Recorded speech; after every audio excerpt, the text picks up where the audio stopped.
Hello, my name is Jim Turk, and I'm the director of the Center for Free Expression at Ryerson University. I would like to welcome you to the sixth in this year's series of Center for Free Expression conversations. Today's is titled Black Stand-Up Comedy as Cultural Critique.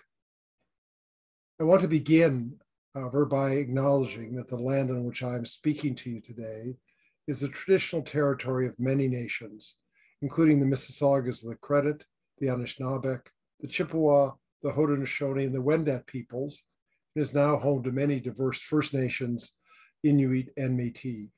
I also acknowledge that Toronto is covered by Treaty 13 with the Mississaugas of the Credit, and the Williams Treaty signed with multiple Mississaugas and Chippewa bands. Our conversation today is being co-sponsored by the Edmonton Public Library, the Milton Public Library, the Thunder Bay Public Library, the Toronto Public Library, and the Vancouver Public Library. And I'd like to thank all of them for being our co-sponsors. It features two people whom I'd like to introduce to you now. The first is Terence Tucker. Terence is an associate professor of African American literature and chair of the Department of English at the University of Memphis. Terence's work focuses on post-1945 African-American literature and drama, 20th and 21st century American literature and popular culture. He is especially interested in representations of Black masculinity, notions of community and class, as well as expressions of Black militancy and Black humor, and is the author of a superb book, Furiously Funny, Comic Rage from Ralph Ellison to Chris Rock. Welcome, Terence. Thanks very much for having me. In conversation with Terence will be Vershawn Young. Vershawn, or Dr. V as he is known, is professor of Black Studies, Communication Arts, and English at the University of Waterloo, and is a member of the Center for Free Expression's Advisory Board. Vershawn has been writing for newspapers and magazines for almost 20 years, is a solo performance artist, and is author or co-author of a number of books, including the forthcoming This Ain't Yesterday's Literacy, Culture and Education After George Floyd. Welcome, Vershawn. Thank you, Jim. For today's program, after about 45 to 55 minutes of conversation with Vershawn and Terence, Vershawn will turn to the audience to bring you into the conversation. If you have any questions that come up as you're listening to their conversation, you'll notice at the bottom of your screen is a Q&A button. Just click on that and you can write down any question you would like to have Vershawn or Terence answer or comment upon.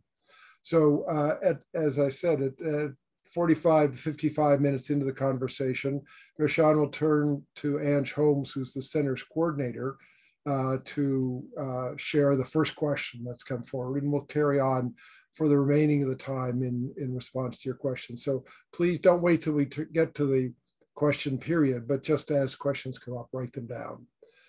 Now it's time to turn to Terence and Vershawn. Over to you. Thank you, Jim. So Terence, so glad to be having this conversation with you, actually, especially considering the controversy that the Dave Chappelle Netflix special has generated on the topic of Black comedy. Sure. So let me just start there, all right? So Dave Chappelle's recent Netflix special, Closer, has brought the specific form of Black comedy under scrutiny, right? But that also points up the legacy of Black comedy as sometimes unsavory and unwanted, controversial cultural critique.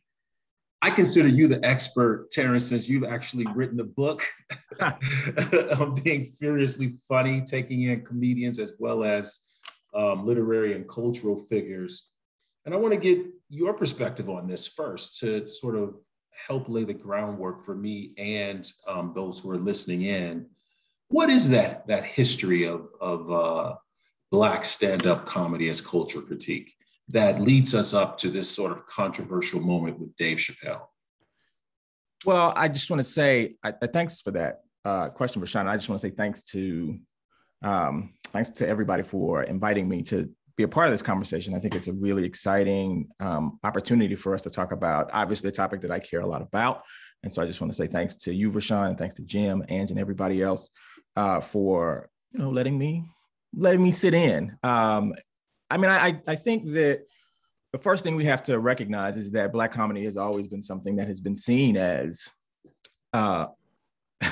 as you said, unsavory, right? It's been something that's always been sort of labeled as dangerous or seen as something to be suspicious about, as opposed to be something to be welcomed, right? So if we think about the sort of beginnings of Black humor in this country, right, we can think about the ways in which the slaves are looking for opportunities to critique the slave master, to critique the sort of absurdities of racism as they exist. And so that the beginning of Black humor's cultural critique doesn't necessarily begin with stand-up, it begins with Black oral tradition and Black oral performance that we can trace all the way back to slavery, as they are, as slaves are trying to navigate psychologically, right, the sort of trauma of slavery and the sort of absurdities of the way in which race works in this country. And so, that it sort of begins with that. And, obviously stand-up comes out of the vaudeville era. It starts with, Black people coming out of blackface and looking to sort of take control and exercise some sort of agency over the commentary that they are able to, the content that they are able to provide. And so, it starts sort of with that. So we think about some of the earliest comedians like Moms Mabley and the way in which she is taking on the taboo subject about Black female desire, right? Like we tend to think about stand-up as a predominantly male space, and it is a predominantly male space, or has been historically, but you look at somebody like Moms Mabley, and she is taking on taboo subjects about Black female desire and the way in which, she experiences desire. She talks about old men and not being able to sort of keep up with her and those sorts of things. But, inevitably, critiques about racism, critiques about the failure to address white supremacy, the failure to address the manifestation of racism in people's daily lives has always been a part of Black stand-up. It's been something that that was for a long time resigned to something like the Chitlin Circuit, or what is referred to as the Chitlin Circuit. These predominantly Black audiences, this network of hotels, network of clubs, predominantly or all Black spaces where Black people were able to gather and tell jokes or talk about the things that they couldn't talk about in front of their white employers or in front of white people generally. And so we see this uncensored Black humor really start to emerge in stand-up through the Chitlin Circuit. Of course, it exists in spaces like the beauty shop or spaces like the barbershop, where the concept of saying the taboo thing has always been a part of Black oral tradition and Black oral style. And so the laughter often comes from, I can't believe that you said that. I can't believe that you went there. And the laughter often comes from a sort of recognition that that's true, right? Like, I can't believe that you said that, but that's absolutely true. And it activates the sort of anger that we feel at certain inequities, right? And the idea that someone is willing to give voice to that, to articulate that, to enunciate that, is part of what makes the joke the joke. And so I think that that's something that we see developed through the Chitlin Circuit, and then we see brought into the mainstream by somebody like Dick Gregory, who has this great he's got this great line about when he's talking about Obama, and he's like, you had to elect Obama because if you had elected a Black man like me, you all be in trouble, right? Like that sort of confrontational style of, I'm going to take you on, I'm going to confront you, and we're not going to sort of work around or talk around this issue. We're going to go right at the variety of issues and what this might mean. And that's something that Dick Gregory really brings into the mainstream. And then, of course, it gets popularized by somebody like Richard Pryor, who is such a central figure for me, but also for a lot of comedians and a lot of people who study Black humor, right? Like, you really can't talk about it in a contemporary sense without talking about Pryor. And then, of course, you've got people like Murphy who are following behind Pryor, and like Martin Lawrence and Rock and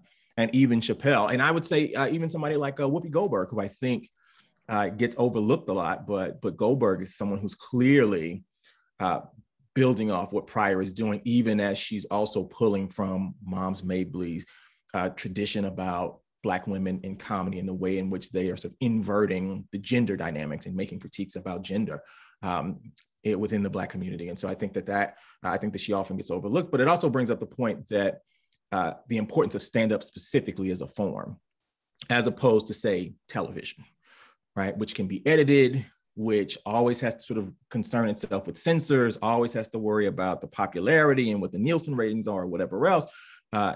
Television and film have their benefits, but there's something uncensored about stand-up, about the ability to sort of stand in a room and not be censored in any sort of way that really lends itself a certain liberatory energy that I think a lot of people, especially within the Black community, really appreciate and are drawn to.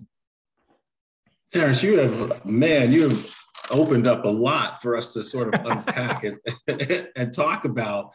And a lot of ideas are coming to mind. But before I, jump in here with some thoughts of my own, I wanted to ask you what you thought about the performative modes of some Black stand-up comedians, and whether or not some of their modes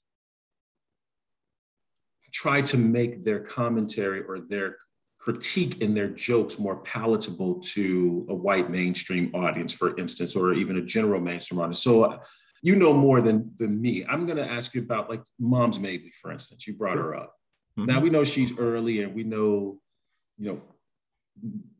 early to mid 20th century, but she was a very dowdy figure, right? I mean, she dressed wasn't sexualized, her dress. It was very grandmotherish. I mean, all the outfits that she sort of wore in her public performances were undeniably and unequivocally dowdy, which I sort of understand is a sort of softening mechanism of her extreme sexual jokes or the gender jokes, because it's almost like, here's grandma making these jokes, and that was part of it. But I'm wondering if you think some of these strategies in terms of the performative mode are intended to take the edge off of the joke, to make it more palatable to a mainstream audience.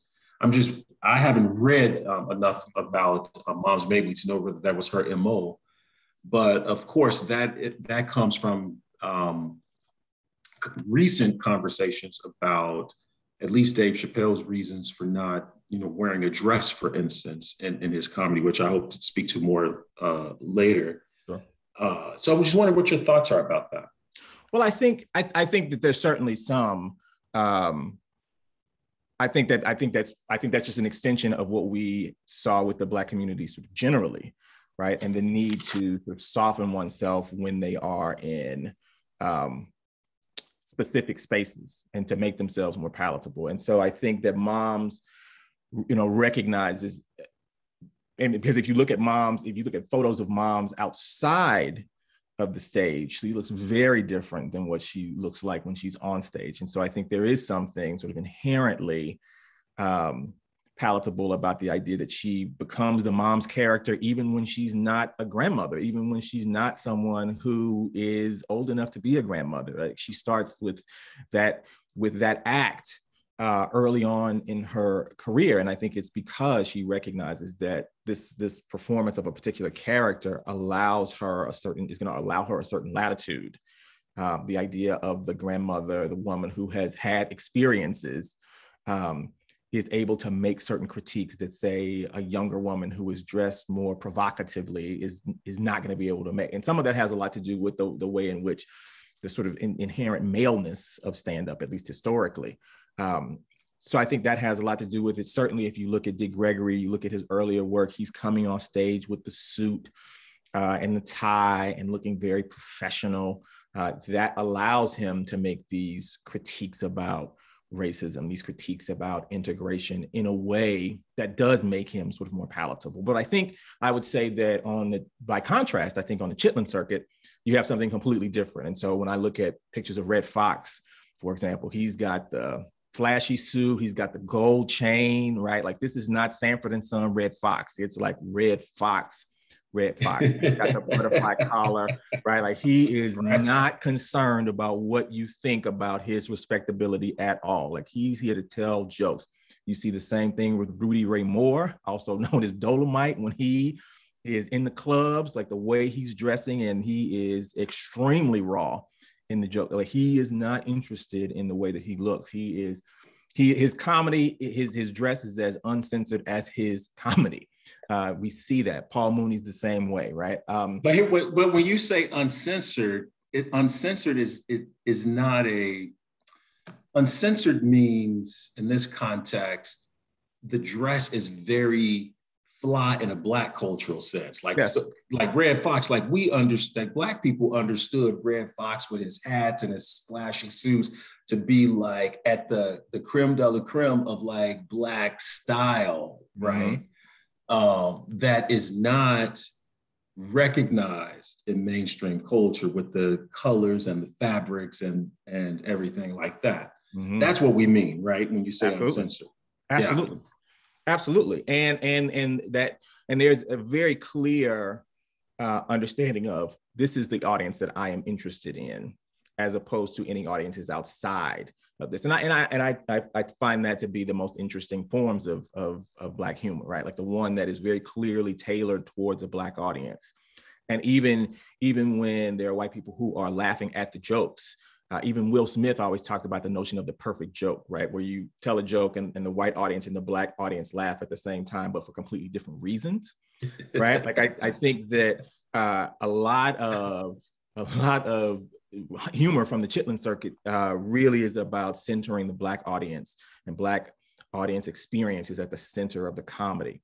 And someone like Pryor, the reason that Pryor becomes so popular and so important as a figure is that he brings that intentionality to the comedy and to the centering of Black bodies and Black lens into the mainstream in a way that somebody like, say, Bill Cosby did not. And obviously Cosby and Pryor are very different, but one of the things that Pryor talks about in his autobiography is the ways in which he wanted to be like Cosby. And his act at the beginning is very much like Cosby, which is an odd sort of thing given what we know about Pryor now.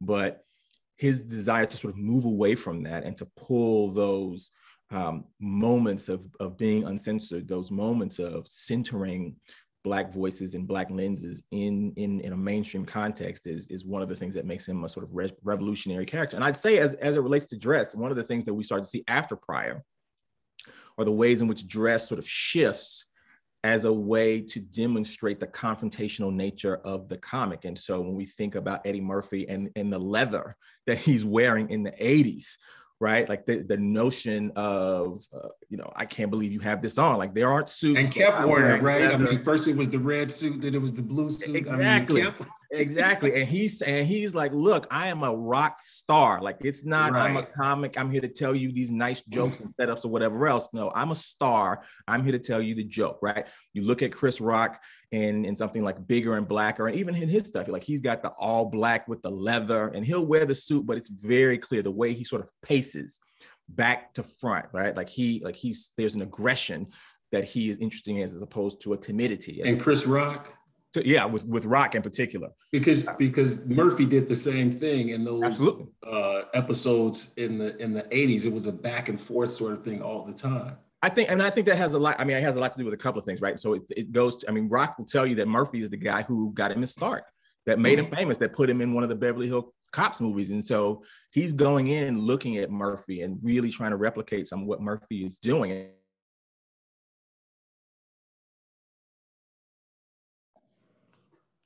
Terrence, your camera's frozen. And Rock has his own. Oh no! It froze for a moment there. Yeah.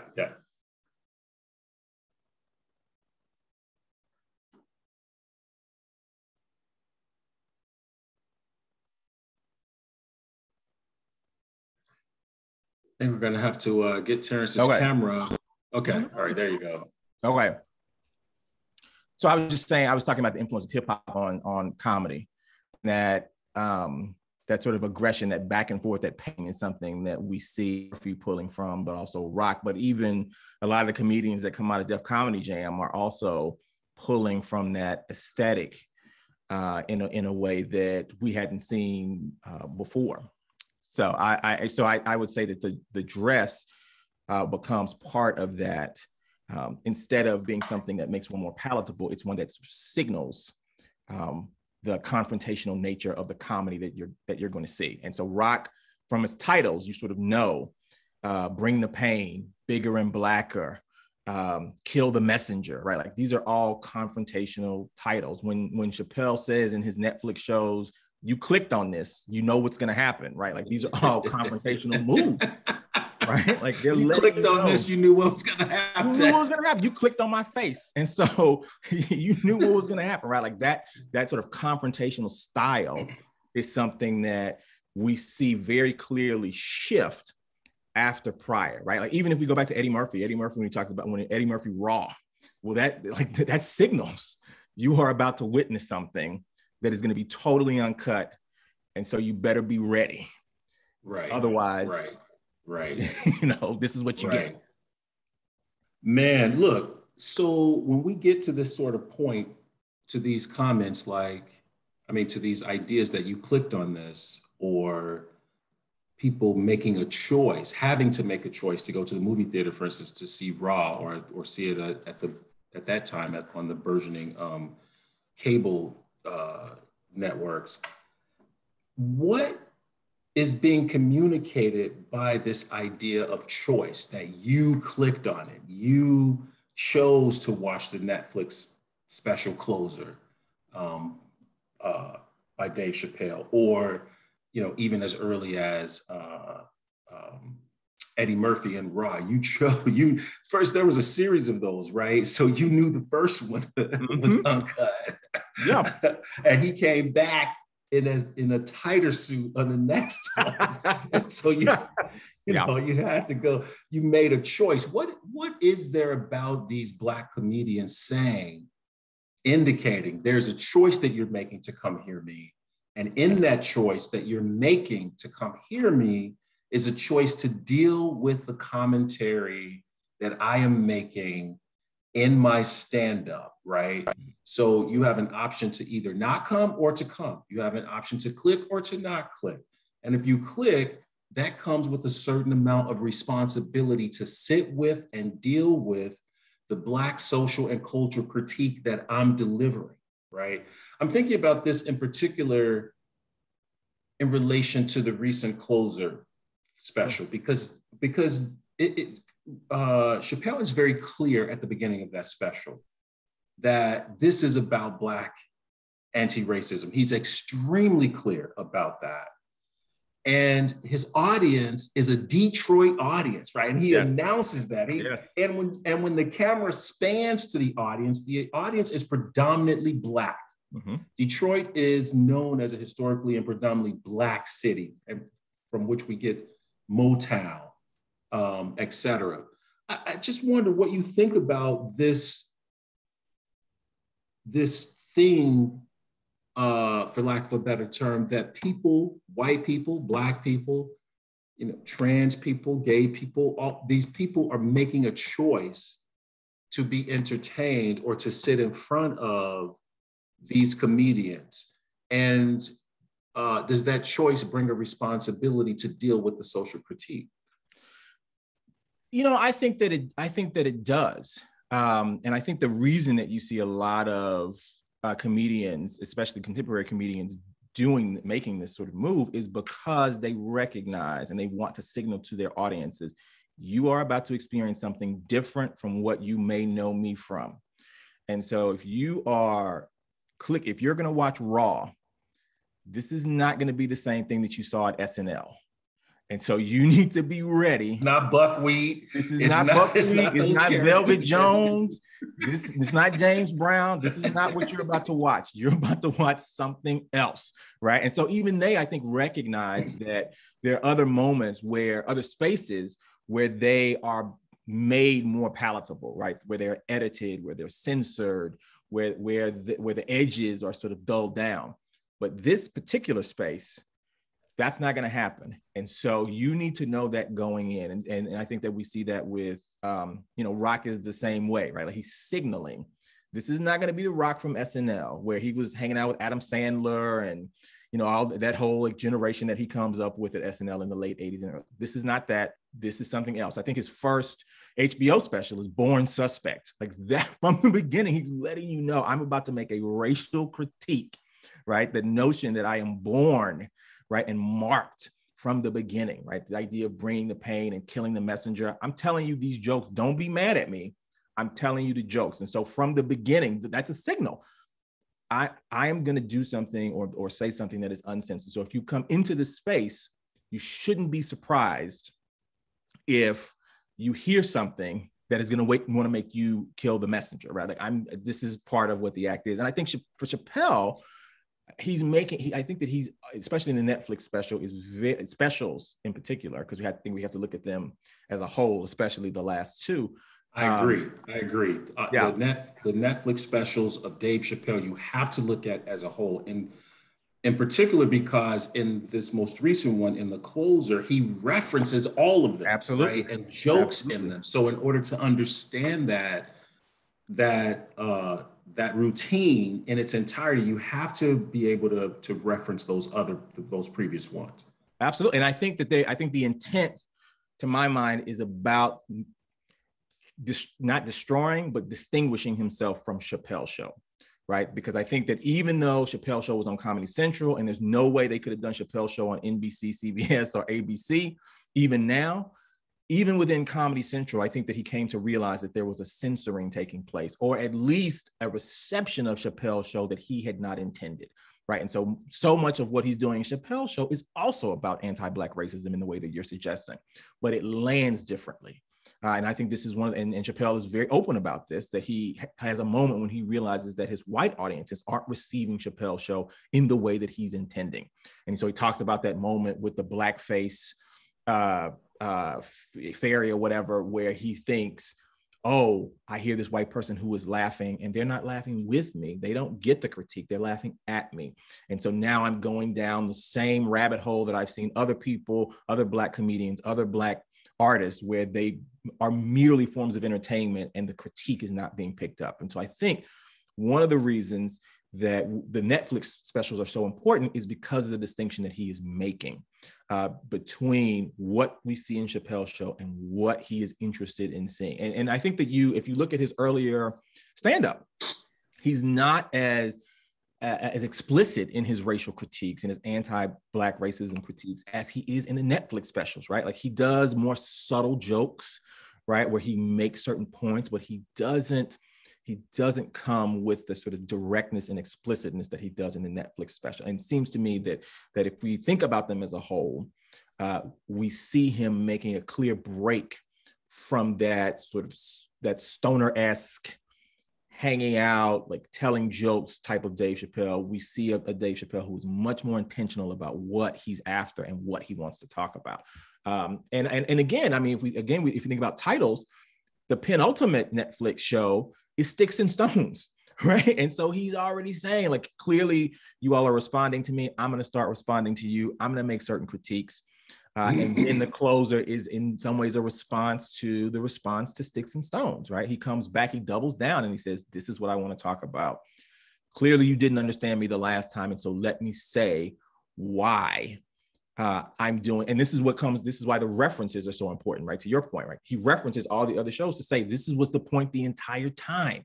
Here was the theme the entire time. And so when he talks about Caitlyn Jenner and the fact that it's easier for Caitlyn Jenner to change her gender than it is for Muhammad Ali or Cassius Clay to change his name, like he's making a particular critique about the way in which people are responding to Cassius Clay changing his name to Muhammad Ali and the fear and anxiety that creates, right? And why is that the case? Why are we so invested in the name change? And yet, but look, but right there is a extreme hyperbole, because if we don't take a close look at what that example reveals, we might think that it is an equivalency, and it's not. So let's sort of unpack that for a second. Sure. When Dave Chappelle says that it's easier for Caitlyn Jenner, Bruce Jenner to change his gender than for Cassius Clay to change his name, they are not equivalent. One is gender, right? And has to do with a range of things that go into gender, sexuality, and so forth. And then one is about a name. Yeah. They don't carry the same, in our understanding, the same weight. One is deeply entrenched with one's psychology, one's emotional and state, and how they understand themselves. And one is simply about what you call yourself, or what you get what I'm saying. So what Dave Chappelle is trying to say, I think, is that even when a Black man tries to do something as simple as shift the way in which the reference that he is termed, or the name is which he is called, gets as much criticism, right, as it would be if it was a gender issue or a transgender issue, which is extremely controversial in our society right now. What he is saying is that we can't even get to the gender and the transgender issue because Black people can't even change their name. Yeah. That is part of what he's trying to point up. But people, I think, because of anti-Black sentiment, really, and because of the degree to which our society in North America wants to take Black people out of the public eye. They don't really want Black people as Black people, as Blackness, with the historical experience of enslavement and oppression and segregation and so forth. They want all of that set aside out of the public sphere. And so that's why all these things are levied against, Black people, Black entertainers, because they're, in the forefront. What I'm trying to say is that Chris Rock's point here, Dave Chappelle's point, go back to Chris Rock, but Dave Chappelle's point here is that we can't even get there when it comes to Black people, because we don't even allow Black people enough agency, even when they're public figures, to change their names. What's your response? No, I think that's absolutely right. I think that, and I think that one of the other things that he's interested in talking about is the danger of replicating the same hierarchy within even marginalized communities that doesn't allow Black people to change their name without catching all of this hell. Right. And so that I think, to me, is also part of the point, right? That he is concerned, and he's pointing out the way in which we see the replication of the same type of hierarchies and the same anti-Black racism, frankly, that appears in marginalized communities, that appears in mainstream communities. And so I think he is sort of highlighting this as a way to continue to point out the pervasiveness of anti-Black racism, right? That it exists not just in the mainstream, but also in the margins as well. And that until we recognize that and begin to critique that, we're not ever really going to get where we need to go, because all we're going to see is the replication of these hierarchies and this anti-Black racism in these marginalized spaces. And even as they move into the mainstream, they're bringing that replication and that reproduction with them. And so even as we see marginalized communities move into the mainstream, if they're moving in with the same reproduced hierarchy and with the same anti-Black racism as the mainstream, we haven't advanced it. We haven't done the thing that we needed to do, which was actually sort of eradicate or begin to question the anti-Black racism in the margins before people even start getting into the mainstream. Like, there has to be that critique along with everything else that we're talking about. And so I think that's one of the interesting things about what Chappelle is attempting to do, right? And I think that, so to use the Caitlyn Jenner example again, right? What he says in the closer is, Caitlyn Jenner wins Woman of the Year, like a year after she's been a woman for a year, and transitioned as a woman for a year, and she wins Woman of the Year. And then he says to, you know, like, women, you all have been women like your whole lives, and you never won Woman of the Year. And Caitlyn Jenner shows up. Like, what is he talking about? He's talking about the way in which Bruce Jenner's gender and racial privilege follows him through his transition, right, into Caitlyn Jenner. Right, that the attention, the ability to run for governor and get lots of attention as a result of it is in some ways for Chappelle, the carrying over of the white male privilege he benefited from when he was Bruce Jenner into this transition as Caitlyn Jenner. Right. Absolutely. I agree. And I think that it's a mistake when people only take up the trans conversation in Dave Chappelle without thinking about the underlying intersectional racial critique. In other words, Dave Chappelle is doing what we call in academic circles an intersectional analysis, intersectionality, which takes gender, race, sexuality, region, and class into account simultaneously. Right, without taking out race, without taking out gender, for instance, but analyzing them simultaneously together. I think that that's what he's attempting to do, although he's not an academic. I read a review of The Closer that said that Dave Chappelle isn't an essayist. And I was like, well, duh, no. He's not an essayist, right.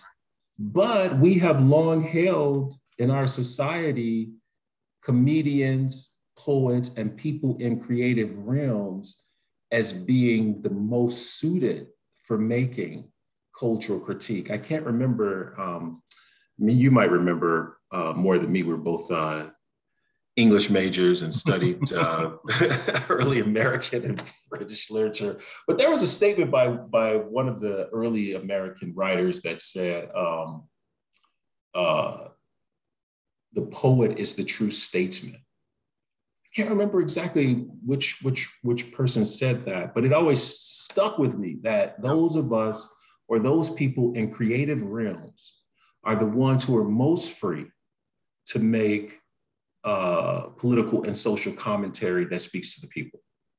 Yeah, and I think the comedians are again, goes back to that uncensored space, right? Like, I get to sit here and you paid for, or you clicked on my face for like this hour, and I'm going to tell you what I want to tell you, and nobody's going to come in and say you can't say that. Nobody's going to come in and edit it out. No one's going to, none of that's going to happen. Like, I've got your attention for this amount of time. Let's talk about a few things. And because comics frequently see the world differently, or they come to it differently, it really lends them to tell a particular truth or tell something that we knew before, but in a way that we weren't able to articulate before, that other writers or artists or scientists are not able to do. Right. And so I was thinking about, so to come back to Rock for a second, I was thinking about the fact that he was talking in Kill the Messenger, he's talking about Obama. And he talks about how if President Obama wins, they are going to change the rules. And you think that voting matters, and voting's not all of a sudden going to matter. Like, the rules are going to get changed as soon as he's elected. Like, you think, the most votes wins. That's not what actually happens. Like, they're going to change the rules in a second. And right, like, there's a level of prophecy to that if we think about things that are happening in the United States in particular, right, where people's votes are getting more and more marginalized. Right, if you think about laws that are getting passed or whatever else, like, there's a prophetic concept that Rock is like seizing on to say, we understand what the impact of this is going to be. And he says this in 2008, right, when Obama is running for president. He's saying this is what's going to happen.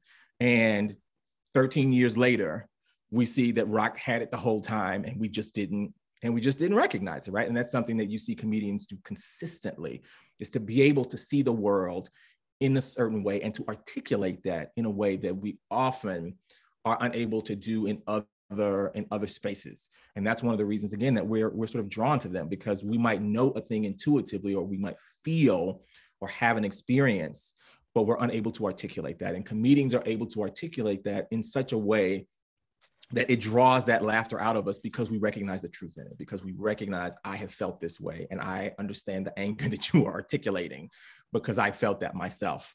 And I'm so glad you were able to enunciate that. And that gives me the language to now go into different spaces and make the same critique. Because with that language. And I think that's one of the great things about what comedians are able to do is provide that language that we sometimes aren't able to provide for ourselves, even if we know intuitively that that's true. It's true, but it's tricky when you're Black. Yeah. Oh, yeah. Let me, because there's a couple dots I want to connect by saying that and get your opinion on connecting those dots. It's true, but it's tricky when you're Black, because you earlier talked to us about the Chitlin Circuit, which we should define for people who may not know, which is the Chitlin Circuit was when touring groups, comedians, theater acts, and singers and so forth toured predominantly, or not even predominantly, let's just say it clear, entirely Black communities, and appealed to the sensibilities in those predominantly Black communities, many sensibilities which, when they are put up against white mainstream sensibilities, seem uncouth or, as I use the term, unsavory and so forth, but particularly different from white people's concerns and sensibilities, right? That's when we talk about the Chitlin Circuit, that's what we're talking about.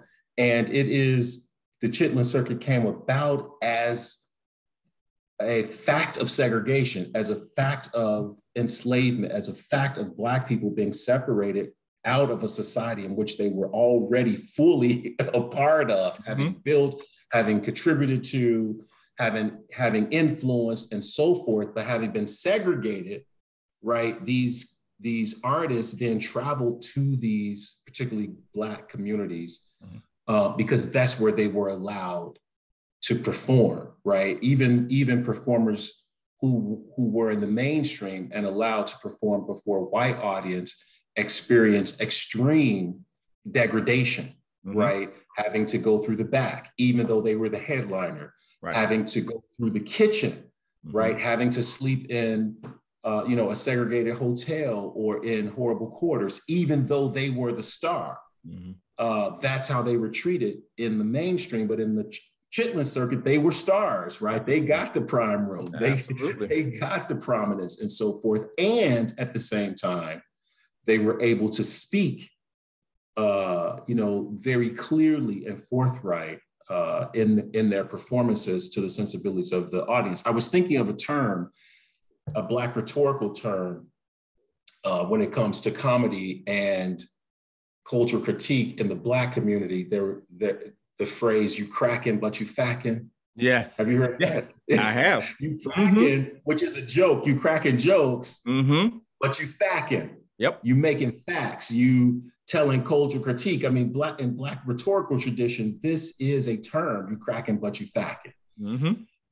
The question for me, and the thing that I want to talk about, because, obviously even this our interaction is before a mixed audience, probably a predominantly white audience, is when does the cracking that you do in the Chitlin Circuit, for instance, and the Chitlin Circuit metaphorically for Black audiences, Black people to Black audience, when does that cracking and facking,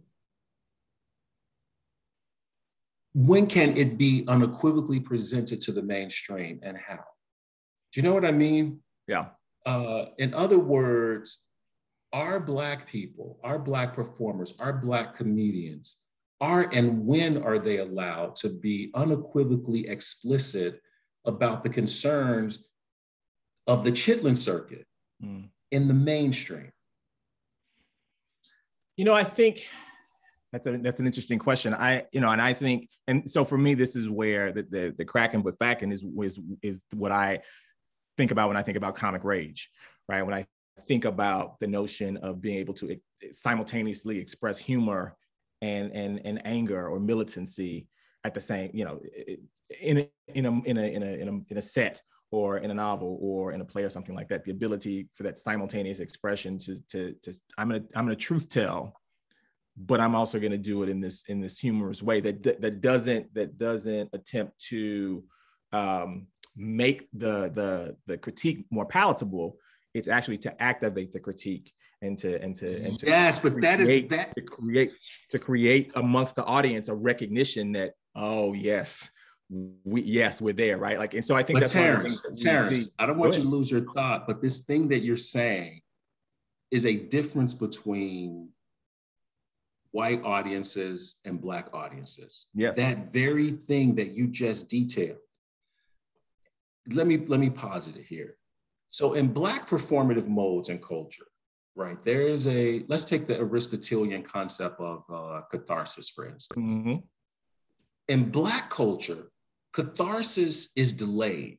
That is to say, what you just described, catharsis is the ability to feel pity and fear for a protagonist or for an idea that is presented, but that pity and fear is not purged in the performance. That pity and fear is purged only as a result of activism in the community to change the circumstances that affect Black people. Mm-hmm.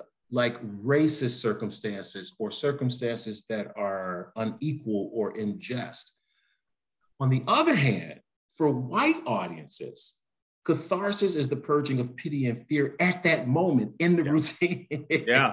Right? Yeah. They want to go to the theater. They want to hear the comedic routine because this is how they're socialized basically in their homes and culture and society and in schools, because this is the way we teach catharsis, right? I mean, we're both English professors. We teach catharsis this way through the Aristotelian lens that pity and fear is purged in the moment. When you go see Oedipus Rex, for instance, which is the paradigm play for analyzing catharsis, your purging of pity and fear is by the end of the play. White people leave and say, thank God I'm not Oedipus. Right. I'm not ever gonna be Oedipus. Yeah. Black people leave the theater and say, oh my God, how do we prevent these circumstances from happening? Oh, how does this, what do we need to do now? We've laughed, we've heard it, we've received it. Now, what do we have to do in terms of action in the outside world, outside of the theater, that needs to change? Well, and I think if I can add on, I want to add on to that because I want to come back to the importance of language, right? And into something that I mentioned to you before, which is now I have the ability to talk about this in a way that I didn't have it before. Now I can articulate what I have been feeling in a way that I was not able to before. And so part of that first step, I think, in beginning of in action, in the action taking or the action plan is about, the way that Murphy told that joke, that's what I've been feeling. Now I can, this helps me articulate what I want to say. The way that Pryor told that joke, now I can go and articulate and talk about racism in these ways, right? The way that Rock said it, or the way that Rock talks about affirmative action, or the way that he talks about Bush, or the way that he talks about any number of issues that he likes to bring up, white male shooters, school shooters, or whatever, like that allows me to articulate it in a way that I wasn't able to before, even though I knew inherently that there is something to be said for the way in which white boys are treated in school versus the way that Black boys are treated in school. Like I understand that inherently, but how do I articulate this? Rock just provided me with a way, right? Like how does Chappelle provide us with the language to have conversations about anti-Black racism that, we all understand it. But the thing is, Terrence, you're talking about the effect that it has on Black people. That it has on Black people a way of offering them the opportunity of languaging these experiences. But what opportunity does it provide white people? So this goes back to our conversation about titles, right? And the warnings and the way in which they become inherent warnings. This is what's about to happen. And then once you come in, right, like the demand is often going to be, you have to sit with this, right? And so when Chappelle says, you clicked on my face, what he's saying is, you chose this, you have to sit with it and wrestle with what it actually means. And so that wrestling isn't going to be very neatly tied up in a bow by the end of this act.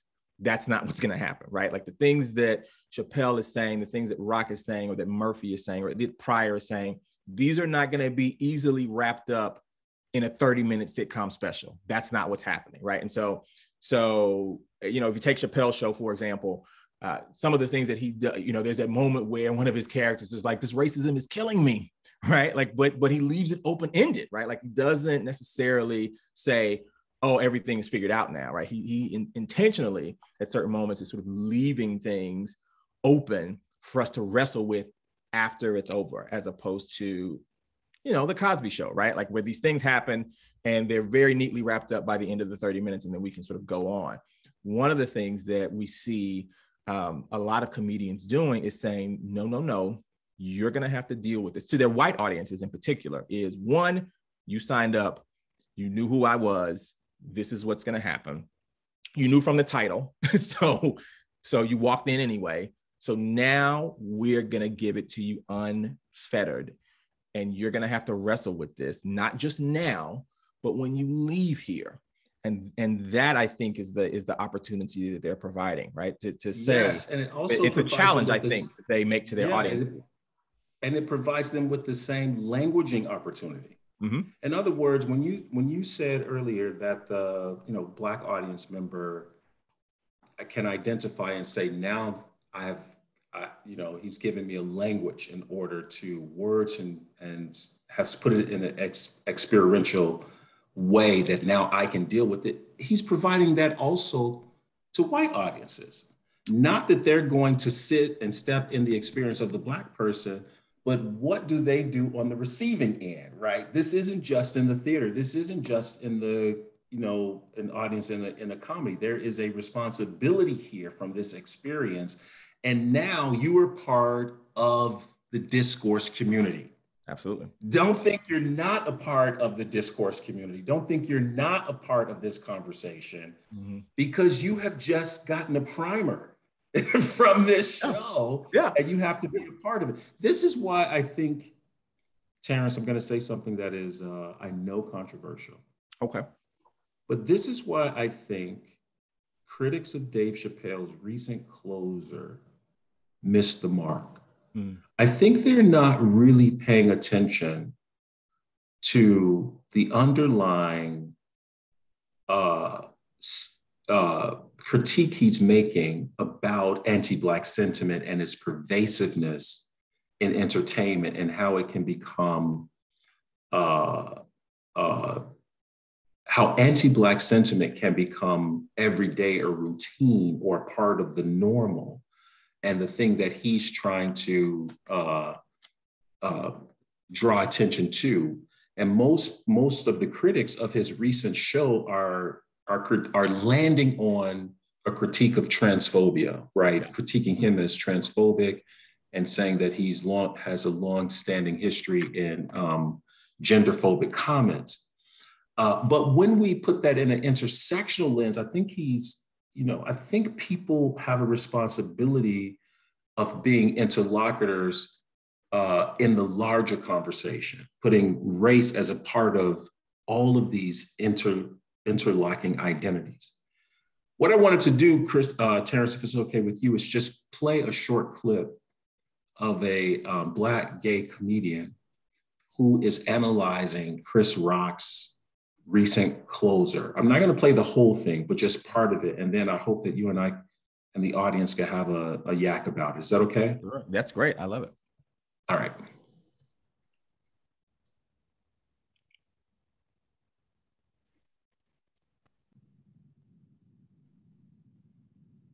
Heated discussion that's going on about Dave Chappelle's comedy special is being created to pit the Black gay community against the Black community. My name is Samson McCormick. I was one of the first Black gay stand-up comedians in the country. I've been doing comedy now for over 20 years, and I started during the end of the Def Jam era. And during that time, the Black LGBTQ presence wasn't really heavy in comedy, especially if you were Black and LGBT. And I have watched that grow in the comedy community over the years. And it's been a long journey, but I'm happy to represent my community, and I'm happy to be a part of this conversation.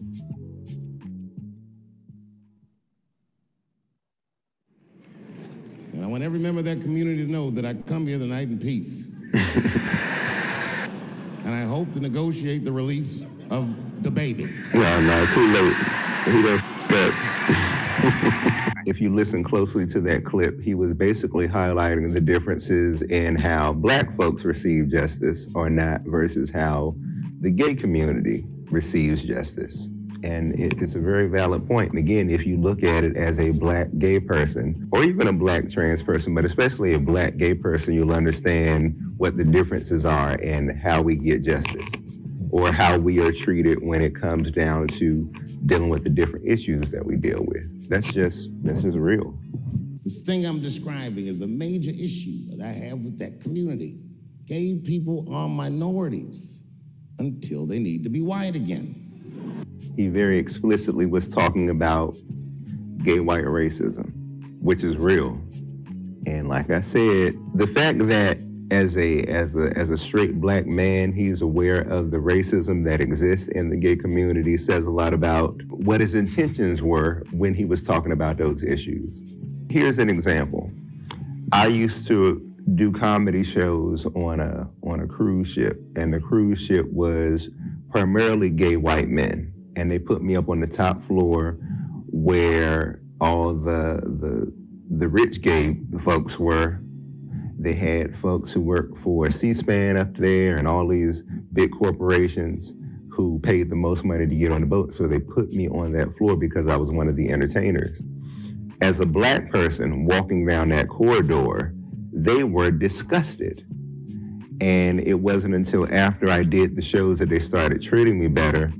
And we used to go have these dinners where the black folks on the boat would find each other. So it'd be like 7 of us. And we would all grab each other and start crying like we was on The Color Purple. And we would have dinner and we would talk about what our experiences were on the boat. And a couple of interracial gay couples would show up, right? And the Black partner in that interracial relationship would always talk about how his experience on the boat was different until he started showing up with his white partner. And again, that is what Dave Chappelle was highlighting. In my opinion, the only thing I disagree with is that more gay comedians and queer comedians of color, Black gay comedians, don't get the opportunity to get on stage and talk about that ourselves. I didn't know these dudes, but I know they was gay. If they had a dick in their mouth, they wouldn't look any gayer than they did just sitting there. Oh my God. They had 1980s gay face. You know what that is? Remember in the 80s when gay people looked surprised all the time?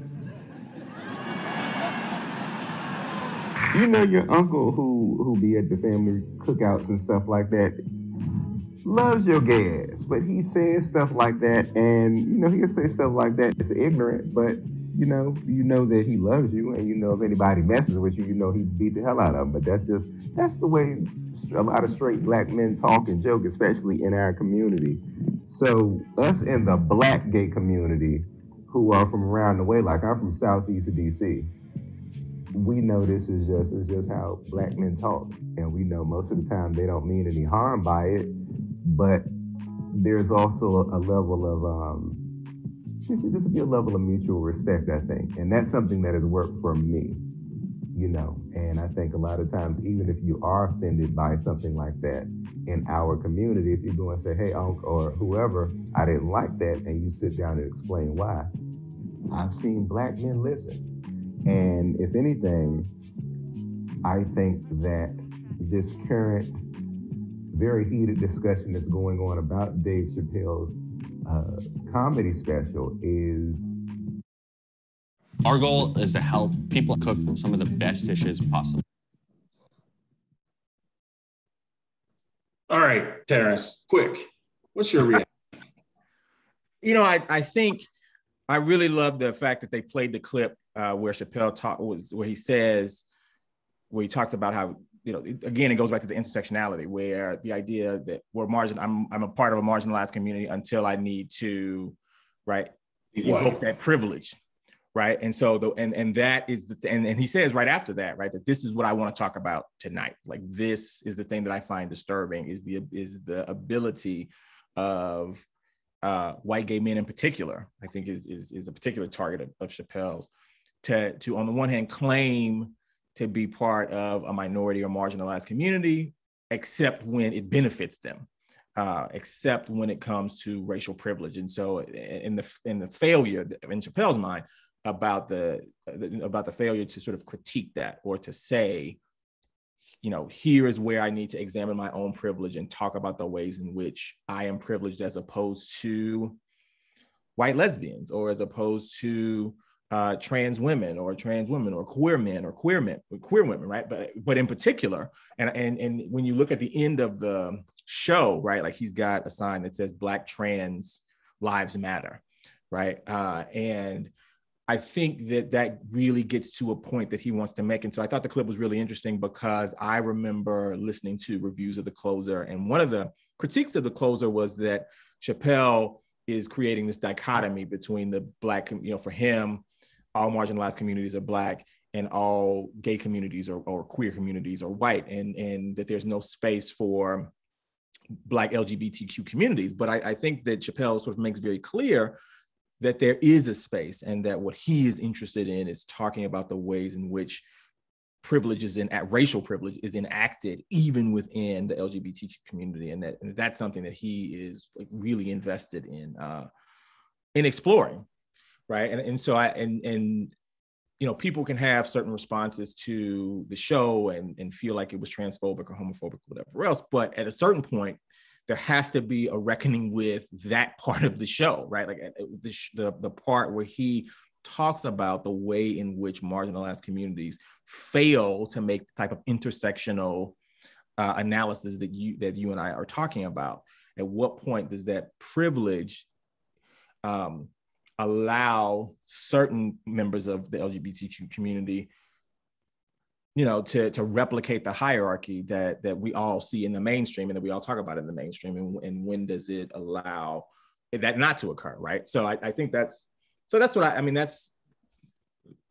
my initial thought, and so I really like the fact that you played that clip. So there was a certain moment in that clip at the end where Samson McCormick was reacting to Dave Chappelle's joke about how Black gay people in the 80s all look surprised. He was like, they look like that. Yeah. And then Samson said, we understand in the Black community that this is about how ostensibly straight Black men have talked about these issues at, like, family gatherings and so forth. And he seems to be making an apologia in some ways for Dave Chappelle's, for what some people consider Dave Chappelle's anti-gay comment. But the thing that I want to point out about this is that in the 80s, the Black gay community was not in the forefront, even as stigmatized as all gays were in the 80s, right? And the height of the AIDS epidemic and so forth, and the bad profiles and the really sort of relentless and uncouth attacks on lesbianism and homosexuality. Even then, Black gay people were not in the forefront of that. They were not the subject of that sentimentality or of those efforts. And one of the I'm only making this is because I think Samson McCormick himself may miss this point in his apologia. It's not really apologia, but I think that he is not making the forthright comment that Black people were not in the forefront. They were not seen as the ones for which that sympathy should be generated. And one of the figures at that time that was making this point was Marlon Riggs. Now, Marlon Riggs is not a comedian. Marlon Riggs is a filmmaker, but I'm appealing to Marlon Riggs right here in this moment to say that he was saying this thing that I'm saying now in the 80s and 90s about Black gay presence. And so it isn't that, I think that Samson McCormick has to make an apology for Dave Chappelle in that instance. It's that I think he recognizes that Black people were not the subject of sympathy when it came to, anti-lesbian and anti-homosexual sentiment. Yeah, I think Riggs is a great example. I think the late Elin Harris is also a great example. I love to teach Invisible Life in my classes to talk about, the down low was not something that got discovered in the 21st century, right? Like Harris is writing about that in 1991.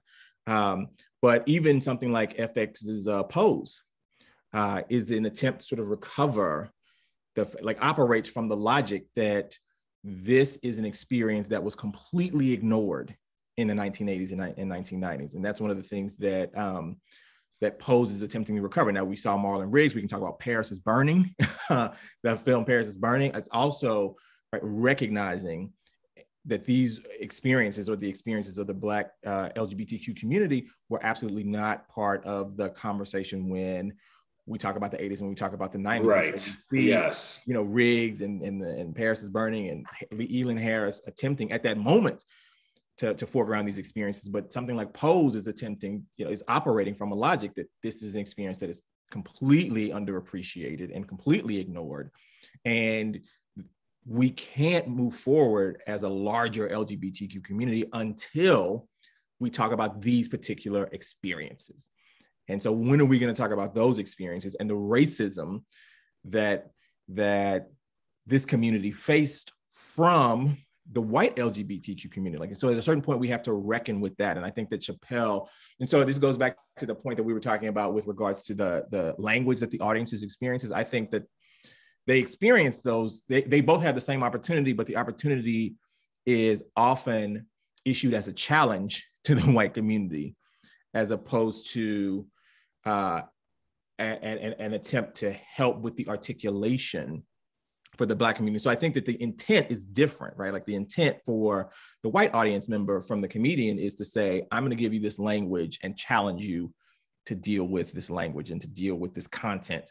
Whereas for the community, it's about recognition. It's about saying, I know that you feel this way. Let me help you put words to this thing that you're feeling. And so I think that that's what Chappelle is doing in the closer, and that he seems to make very clear from the beginning. From the beginning, in a way that an essayist does, although that one critic said he's not an essayist, but in a certain kind of academic way. Look, we promised that we would get the audience involved here. And so, I've enjoyed going back and forth with you on this. Well, we got to get the audience in here to take part in this. Ange, we're ready for a question. The first question is from Danica. I'm sorry if I say your name wrong.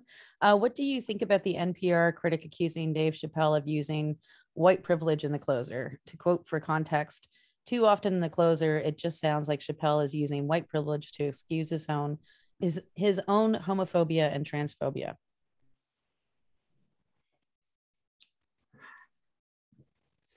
I think about, I'll see that NPR article and I'll raise it, the New Yorker article, I think, about Chappelle that talks about Chappelle as a sort of Rorschach test, that when we see Chappelle and we see the closer, oftentimes we see, what we want to see as it relates to him. And so I think there are any number of people who feel like, he's using this sort of white privilege as a way to excuse his behavior. And then there are a number of people who are saying that, these charges of transphobia and homophobia are an attempt to ignore his critique of white privilege. I would simply say that if you look at Chappelle's history, not just in the Netflix specials, but even in Chappelle's show and even some of his earlier comedy shows, he is consistently attacking anti-Black racism, right? Like he is consistent about his critiques as it relates to white privilege, as it relates to the way in which even amongst his white friends, even amongst white allies, he still sees moments of the replication of privilege. And so this isn't something that Chappelle invented in the closer, even though he's being more explicit in the closer than he was earlier in his career. But if you look at the arc of his career, he's always been someone who's made these critiques.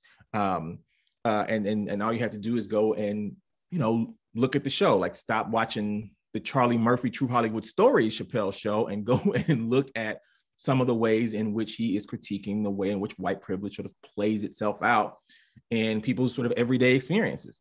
So I would say that would make sense if this was the first time that Chappelle did this, right? Like if he were sort of shoehorning his conversation about the LGBTQ community to a conversation about white privilege that he never had before, I think maybe you can make that argument. But I think if you look at his career, that doesn't hold up in the same way. But I don't know, but Vershawn might have a different response to that. You know what? I don't. I have that response. I think we should go to another question. Yeah, I do want to remind the audience that they can ask questions using the Q&A button at the bottom of their screen. The next question is from Tiffany, and Tiffany asks, is the content of the jokes justified or excused by virtue of the signaling? If so, would jokes against Black people by LGBTQ people be equally justified, or would it be acceptable for Black people to quit their jobs at Netflix in response or something like that? That's interesting. I don't know if excuse is the word. I don't know if excuse is the word I would use. I would say there shouldn't be the surprise, right? Like if there shouldn't be a surprise with what happens in the closer, because when I watched it, having watched Sticks and Stones, I was not surprised at all when I clicked on the closer. And he started, I think he tells the same joke about Kevin Hart in Sticks and Stones that he tells in the closer, right? About Kevin Hart not being able to host the Oscars because of comments that he made on Twitter, or jokes that he had made like years prior. And so that doesn't surprise me at all. And so I don't think that one can feign, and this is something that both James Baldwin and Ta-Nehisi Coates talk about, that one can't feign a level of innocence and surprise that I didn't know that this was happening, when Chappelle makes very clear, this is what I'm going to talk about, and here's why I'm talking about it. And not just in the moment, but over the course of his au revoir. I mean, I think that's the point, right? Yeah, absolutely. And I think, and so, that doesn't mean that you can't critique the jokes, right? Like so you can say, well, this joke didn't work, or, he missed it here. Like, I don't think that the titles excuse the ability to say, this doesn't work, or this isn't funny, or he should have done it better, right? I mean, I tend to, I have a bias towards Chris Rock, but I think that Rock, and in the way in which he sort of sets his jokes up and the things that he tends to do, but I think the way that Chappelle is establishing this sort of conversational style is a really effective way. But that doesn't mean that people can't say, okay, well, he tried this joke and it did not work. And maybe it didn't work because you felt like he was dehumanizing someone, or you felt like he has this history that you believe he has about transphobia or homophobia. Like, I think all that's fine. That's completely legitimate. That's what happens when you watch the show. You have the ability to say, I didn't like the show. Okay, fine. But at a certain point, I think the point that Vershawn and I are trying to make is that at a certain point, we also have to deal with the critiques that he's making. And we have to also at some point say, okay, we didn't like this part. That's fine. What about this part? When are we going to talk about the part where he's critiquing the way in which Caitlyn Jenner's privilege is moving in this transition in a way that it does not move at all for Black trans That's men, right. Black trans men. That's When right. are we going to have that conversation? So we can say bad, fine. Like, I get it. When are we going to talk about this other part? Yeah. So, Angie, do you have another question? Yeah, the next one is from Carolyn. And Carolyn says, might we think of Chappelle as exemplifying two different traditions of truth-telling? The truth-telling of the comedian, but also the truth-telling of the minister. I experienced the closer as an incredible lesson in what it is to be human. It seems to marry together the emotional power of sermonizing with the acerbic critique of comedy to compel us to think about what it takes to be kind. Are there predecessors for him in this marrying of traditions? Well, I mean, I don't want to plug my book, but I'm going to say in my book, I talk Right. That's what I was getting ready to say. I'm going to ask the question, but I was going to your book. Oh, well, go ahead then. I'll go ahead. No, go ahead. Go ahead. You know, I think yes. I think the answer is yes. I think that we see in the tradition of comic rage a willingness to affect the sort of Jeremiah, that sort of Jeremiah tradition, that Black oral tradition that we see in Black ministerial tradition or in like overall Black tradition, to say, we are going to speak truth to power, or we're going to speak truth in a very uncensored way. And that's something I think that you see throughout, I would say, African-American literature, African-American oral tradition, and certainly in Black stand-up, where at a certain point, we're gonna like rip the Band-Aid off and talk about the thing that we need to talk about. Right. I would say that Chappelle is certainly trying to, especially with these last shows, trying to situate himself in that tradition. I frequently say that Rock is someone who's in that tradition. I think that you can talk about Pryor for sure. That at a certain point we're going to talk about and send this message out to everyone, regardless of what color you are, regardless of who you are. We're going to speak this truth, and everyone's going to have to wrestle with it in one way or another. But there are also these moments of really of incredible sort of kindness. And so Whoopi Goldberg, in her comedy special from the 80s, has this great character, Fontaine, who is making all of these incredible critiques, not just about race, but also about gender. But she also talks about going to the Anne Frank Museum and having hope, and the way in which that kindness that we need to have to each other is part of that healing, right? Like that gets us back to something that Baldwin talks about in The Fire Next Time, about the power of love and the way in which we can't think about love in this sort of very romanticized way, but we have to think about it in a way that leads us towards each other, as opposed to being sort of divisive. And so I think there are those moments that really are attempts to get us to be open and honest with each other about, here's what's happening and here's how we need to move forward. And that goes back to the conversation Vershawn and I were having about language and providing audiences with the language to actually have the conversation, because there are lots of conversations we're not having, in part, in some ways because we don't want to have them. But there's also a part or a portion where we don't have the language to actually talk about what's going on. And comedians, the ones that we're talking about, offer us that opportunity to have that language and to begin those discourses, or to participate in the discourse. One of the things that I think about Terrence too is the way in which mainstream culture in North America, and by mainstream, I do mean white culture, because that is the mainstream culture in North America, requires, in this case, Black performers to be both Black, but not as Black in the mainstream. And so, in other words, they require, for lack of a better term, a sanitized performance that doesn't bring into the mainstream the cultural ways of speaking, the cultural ways of thinking, and even the conversation about gender, race, trans, and so forth into the mainstream. They really want to keep that extricated. But all of these,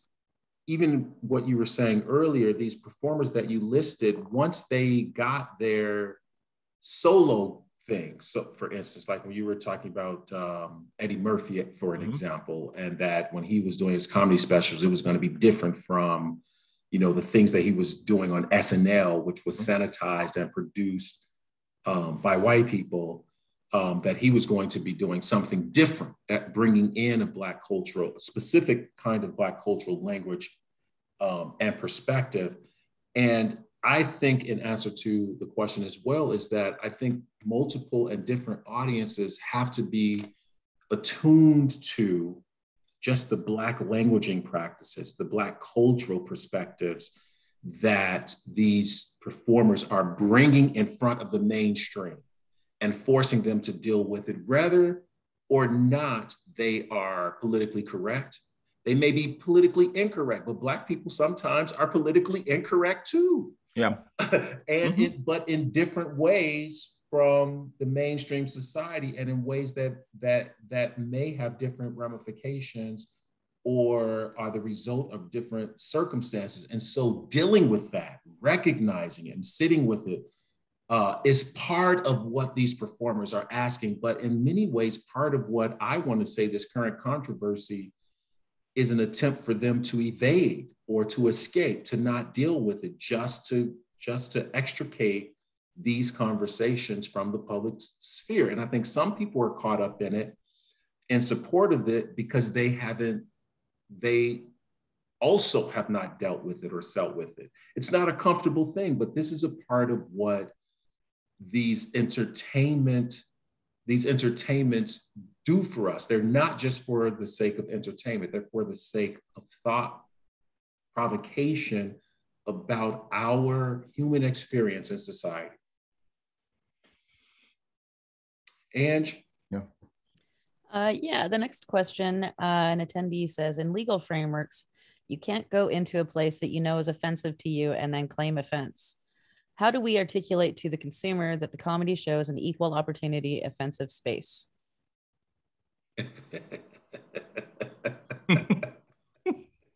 An equal opportunity offensive space. Terrence? Yeah. I think I'll go back to what we said before, right? That it starts oftentimes with the titles. But sometimes it starts before the titles, right? Like with the like having a sense of, one, understanding here's what comedy is and here's what comedy does and what type of comedy we are sort of interested in, right? And so are we interested in a Seinfeld approach? And Seinfeld's fine. I don't have a problem with Seinfeld. I don't want anybody to like, oh, he doesn't like Seinfeld. That's not it. But like Seinfeld has a particular type of comedy to him, or the writers. No, that's me. I don't want to say anything about CBS. But like I just want to say like there's a certain middle brow comedy that people really enjoy, and I think that's fine. I don't think there's anything wrong with that. But we have a sense of who those comedians are and what type of work they're doing before we even walk in to a space. There are other comedians who we know from the beginning, this is who this person is, and this is the type of work that they do. And so I think it has a lot to do with, one, understanding who we're watching and what we're watching, and understanding what space we're walking into, right? That if we're walking, that if I know if I'm going into like one of those small hole in the wall clubs at 11 o'clock p.m., I'm going to see a very different type of humor than the 7 o'clock show or the 8 o'clock show, right? Or if I am going into a space where there's going to be an all Black or predominantly Black audience, there's going to be a certain cultural literacy that's at work that some people, the majority of people, are going to have that other people are not going to have. And so understanding, I think I think that there's an assumption of an apoliticism to, oh, I'm just going to a concert and we're going to see what happens. This is not, again, this is an assumption of innocence that I find problematic, right? Like if there needs to be some sort of intent and responsibility that we take to say, who am I going to see? What space am I going to see it in? And so I'll use Black Panther as an example. And watching Black Panther in Memphis, Tennessee, in a predominantly Black city is a different experience than watching it at a predominantly white theater with a predominantly white audience. And that's something that one should know going in. That doesn't change the movie. They don't edit it differently like they used to do back in the day. But the reception of it is different. And that needs to be something that we need to be aware of and take responsibility for before we walk into the space, and not just assume, oh, this is just entertainment. Because I think the idea of it just being entertainment is what led Chappelle particularly into what he's done most recently. The sort of apolitical sense of these are just jokes is one of the things that led Chappelle on the road that he was in the first place. I'd say the same thing about Rock and Bring the Pain, and his like famous routine in Bring the Pain, in the way in which that got him a certain level of attention while ignoring all of the other sort of racial critiques he was making, which is why the second HBO special is bigger and blacker, right? Like he's signaling the intent that whatever you thought was about to happen, this is clearly something very different. And here's what I want you to pay attention to in particular. And so I think there has to be a level of responsibility we have to accept when we are entering into certain spaces with certain comics, and we need to be ready to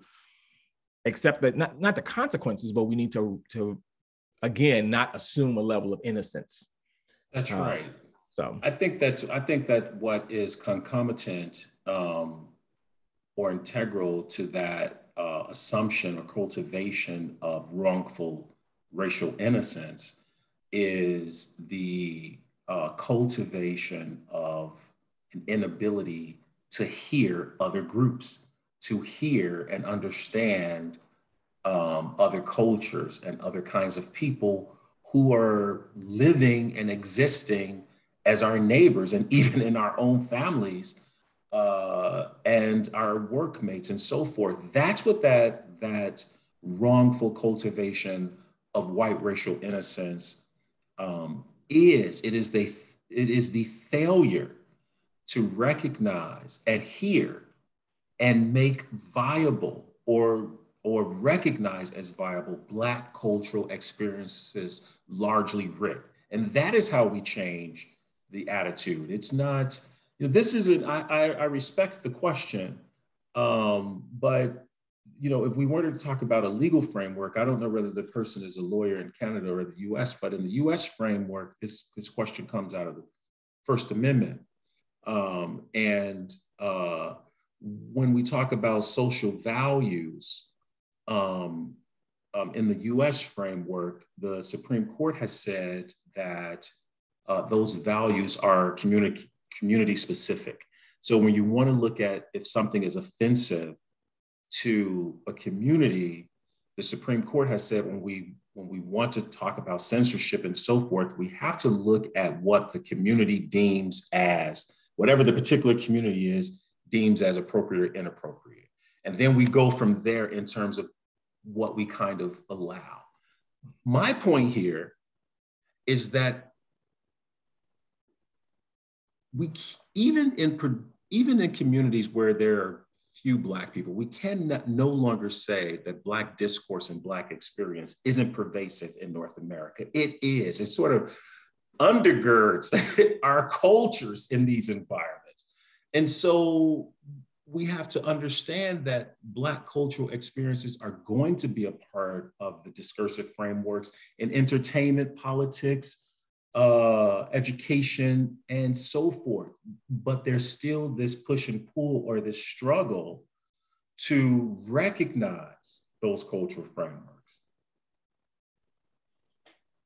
Ange. Yeah, the next question is from Eliza. And Eliza says, I love the emphasis in Black comedy on getting comfortable with discomfort. Certainly something we white folks should really learn more about. Dr. Tucker, without placing the burden of doing comedy as a means of social justice on Black comedians, what do you think white folks should learn from Black comedians? I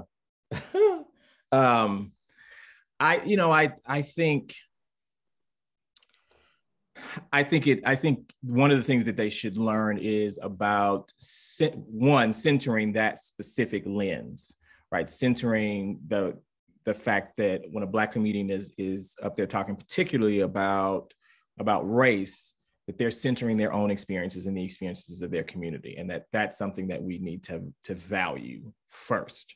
So I think that's the first thing, and then I think the second thing is about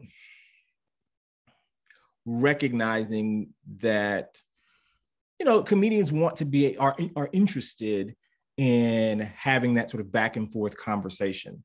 They want to tell jokes and they want to entertain, but they also believe in sort of encouraging that back and forth that, between the audience, but this is an ongoing discourse, right? And so for example, if we think about Chappelle, for example, or if we think about Steve Harvey or Cedric the Entertainer or somebody else, like they are all very committed to this idea of comedy, of a comedy format that is conversational, right? That is on your living room couch, or that's in the barber shop, right? That this sort of, that affects this sort of back and forth.